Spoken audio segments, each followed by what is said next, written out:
The CTMU, basic principles explored and explained. Firstly, the reality principle.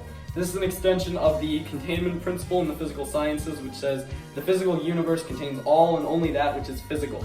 So this obviously is only a partial description of reality because not everything is physical. There are many things which meaningfully bear description as non-physical, such as consciousness, teleology, God, free will, the soul, etc. These can't be described just in terms of physical processes and relations.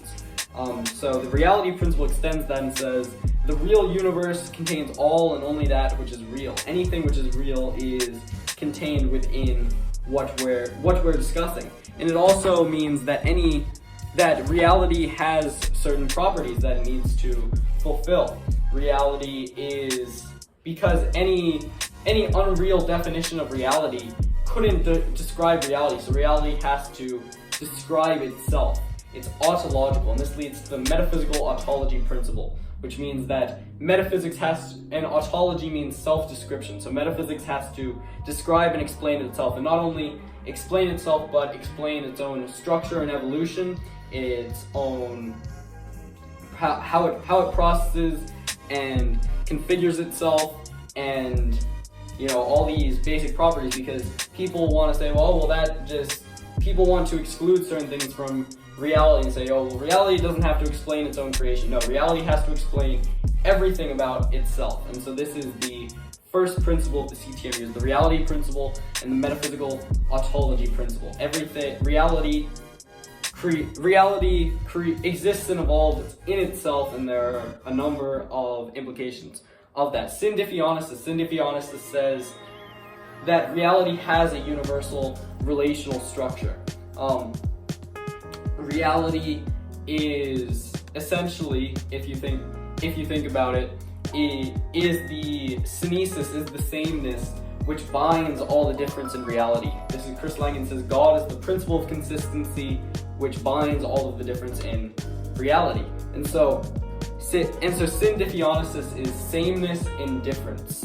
It means that any difference relation implicitly implies that they're in some sense the same. So let's take this two things which apparently can't be compared, apples and oranges. Well, by pointing out their difference, I'm actually acknowledging that they're both fruits. In order to intelligibly and accurately describe that difference, there has to be an underlying sameness. Let's say I'm comparing fruits and vegetables. Well, those are both foods. And let's say I'm comparing vegetables and a chair. Those are both, physical objects. And so I can go on and on, but ultimately the synesis is that metaphysical ontology principle, is that there is a unique individual ontology, a being, an essence, which binds everything in reality and has to distribute also to every point in reality, which describes itself, which explains itself, etc. So every object in reality has two qualities. It has that diffeonesis and it has that synesis. So let's say I'm two different people, let's say Bob and Rob. Bob is not only Bob, but the synesis distributes over both of them. So Bob is Bob and Bob is reality in a limited qualified sense. There's a universal distributed form which pervades all of the difference. And Rob is the same. Rob is both reality and Rob. And so that reality is the principle which distributes over both of them. They're thus related in that sense. They both belong to the same fundamental being. The ipsum esse subsistens, as St. Thomas Aquinas says, the sheer act of being itself is the synesis which binds all the diffeonesis in the universe. And this is why Chris Langan says that human beings are related in ways that we can't even discern on this plane of existence, because everything is related, everything is in one individual identity.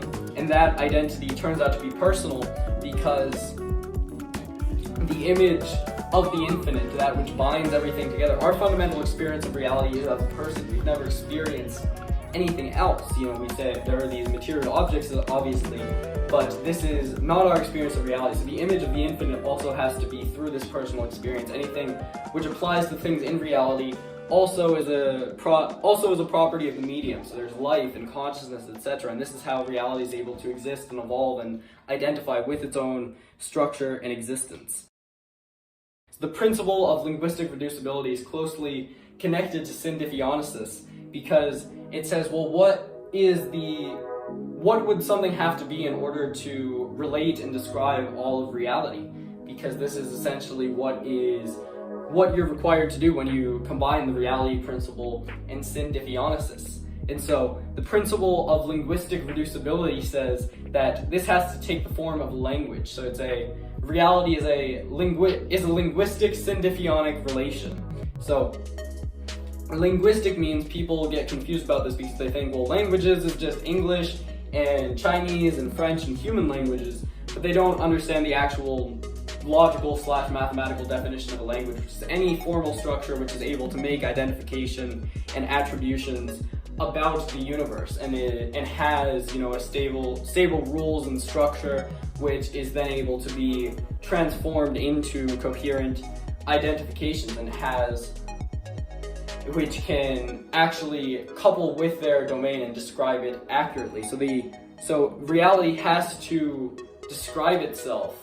And it does this by, there's this base structure, there's this syntax, there's this synesis. This is the generative grammar theory of Noam Chomsky, is that there's this base syntax, and then you can apply transformations on that through the free will of human beings that are called observer participants or secondary tellers in the CTMU. You can apply transformations on that underlying structure, on that synesis, and then you get all of this difference, but if you take all of that, then that's actually identifying and explaining then all of that semantic territory, all of those words in the language.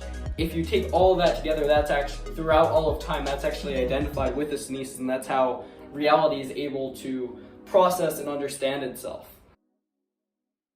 So the mind equals reality principle says that just as minds are real, reality is also like a mind. Again, our fundamental experience of reality is through the mind of a person. So it follows that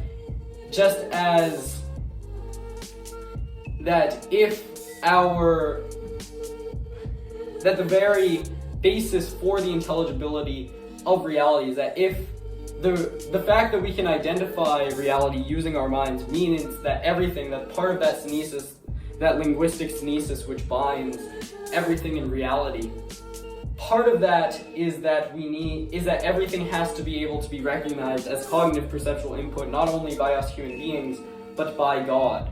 And so we can use our minds to make identifications. That means it has to have that same mental structure. And reality is also self-aware because we're a part of the universe. The universe is self-perceptual, perceives itself through the minds of everything which exists in it throughout all of time. So reality has that intrinsic degree of self-awareness by virtue of its own structure and by virtue of the fact that it's fine-tuned to create consciousness and life throughout time, which can then support, define, and reinforce and extend its structure. And so reality, when you think about it like that, is mental fundamentally, and reality is a mind. And when we ask whose minds, this turns out to be a scientific and mathematical definition of God, that any self-perceptual universe has to have a creating and designing intelligence which is able to talk to itself about itself for its own purposes through this intrinsic language of reality, as we discussed with the principle of linguistic reducibility. This requires a person to have that mental processing, to have that language, etc.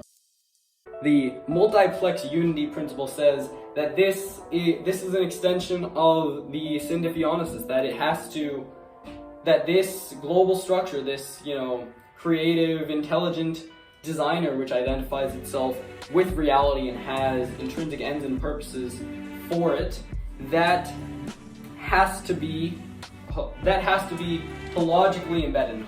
Hology means whole, so it means everywhere in reality is that same universal distributed form. God identifies with each individual point, and then all of that together, the whole is more than the sum of its parts, but the sum of its parts is also identified with the whole. So just as the universe contains every syntactic operator, and in the CTMU, the individual particles are considered not to be physical but linguistic. They're actually taking input and output and performing identifications, attributions about reality. So there's syntactic operators there operating on the rules and structure of reality in order to generate new semantic information.